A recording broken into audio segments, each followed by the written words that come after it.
অপেক্ষাৰ অন্ত পেলাই আৰম্ভ হ'ব গৈ আছে ক্ৰিকেটৰ মহাকুম্ভ IPL 2024। নমস্কাৰ সকলোকে, মোৰ ক্ৰিকেটৰ অন্য এটা ভিডিঅ'লৈ সকলোকে স্বাগতম জনাইছোঁ। অহা কাইলৈৰ পৰা আৰম্ভ হ'ব গৈ আছে টাটা IPL 2024 আৰু প্ৰথমখন মেচতে মুখামুখি হ'ব ডিফেণ্ডিং চেম্পিয়ন RCB আৰু অৰেঞ্জ আৰ্মি ছানৰাইজাৰ্ছ হায়দৰাবাদ। দুইটা দলে বহুতেই শক্তিশালী দল। এফালে যদি বিৰাট কোহলি আছে, আনফালে আছে অভিষেক শৰ্মা। এফালে যদি টেভিছ হেড আছে, আনফালে আছে চল। মানে দুইটা পক্ষই বেটিং ফালৰ পৰা যদি চাবলৈ যাওঁ বহুতেই শক্তিশালী। ঈশান কিষাণে এবাৰ ছানৰাইজাৰ্ছ হায়দৰাবাদৰ নেতৃত্ব কৰিব, যিহেতু আঘাতৰ বাবে ছানৰাইজাৰ্ছ হায়দৰাবাদৰ কেপ্টেইন পেট কামিন্স উপলব্ধ নাথাকিব প্ৰথম কেইখনমান খেলত।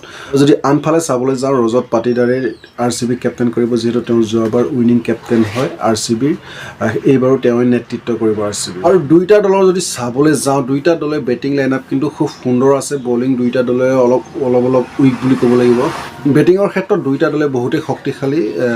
ছানৰাইজ হায়দৰাবাদত যদি ক'বলৈ যাওঁ, টেভিছ হেড, অভিষেক শৰ্মা, ঈশান কিষাণ আৰু মিডল অৰ্ডাৰ হেড ক্লাছন আহি যায়। তাৰপৰা নীতিশ কুমাৰ ৰেড্ডি, মানে ভয়ংকৰ। লিয়াম লিভিংষ্টনো এইবাৰ জইন হৈছে SRHত। তেওঁ RCB হৈও বাৰু আগত খেলিছিলে, কিন্তু এবাৰ SRHত আছে। আৰু RCB যদি ক'বলৈ যাওঁ, বিৰাট কোহলি, ফিল চল্ট আৰু ইংলেণ্ডৰ যি আমি ছেমিফাইনেলত দেখিছিলোঁ জেকব বেথেল, তেওঁ এবাৰ RCBত জইন হৈছে। টিম ডেভিড আছে, কুণাল পাণ্ডে আছে। মানে দুইটা পক্ষৰ বেটিং কিন্তু বহুতেই শক্তিশালী, কিন্তু বলিঙৰ ক্ষেত্ৰত দুইটা দলে অলপ উইক লাগিছে, কাৰণ তেওঁলোকৰ দুইটা দলৰে মুখ্য বলাৰ যি দুইজন অষ্ট্ৰেলিয়ান হয়, পেট কামিন্স আৰু জৰ্জ হেজলউড, যি এজন হৈছে হায়দৰাবাদৰ হয় আৰু আন এজন RCB হয়। দুইজনে বৰ্তমান উপলব্ধ নহয় এই IPLত।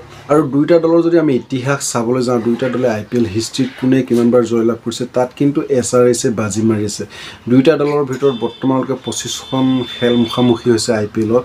তাৰে ভিতৰত SRHে 13খন মেচ জিকিছে আৰু RCBয়ে 11খন মেচ জিকিছে আৰু এখন খেল ন ৰিজাল্ট আহিছে। আৰু দুইটা দলে যদি ক'বলৈ যাওঁ IPL ইতিহাসত দুইটা দলে এবাৰকৈ চেম্পিয়ন হৈছিলে।